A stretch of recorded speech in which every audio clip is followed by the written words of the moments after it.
Psalm 46, and the key verse is, "Be still and know that I am God." That's verse 10 of Psalm 46. I remember bobbing for apples when I was a child, a game that required me to have my hands tied behind my back. Trying to grab a floating apple with my teeth without the use of my hands was a frustrating experience. It reminded me of the vital importance of our hands. We eat with them, greet with them, use them to do just about anything that is vital to our existence.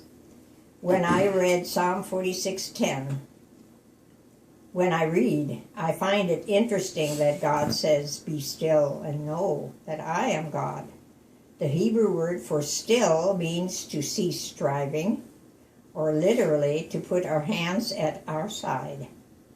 At first glance, this seems to be a rather risky piece of advice, since our first instinct in trouble is to keep our hands on the situation and control it to our advantage.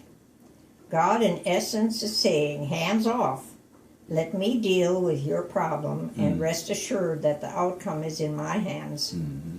But knowing when we take our hands off and let God work can make us feel vulnerable, unless, that is, we believe that God is indeed our refuge and strength, a very present help in trouble. Mm-hmm.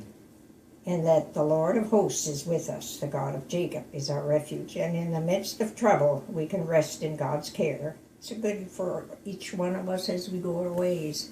Okay. God is in control. God, forgive me for always wanting to manage my own affairs.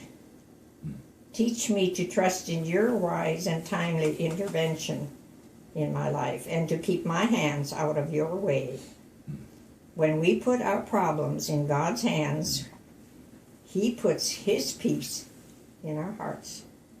We don't know what the future holds, but we know that He's in charge of that too.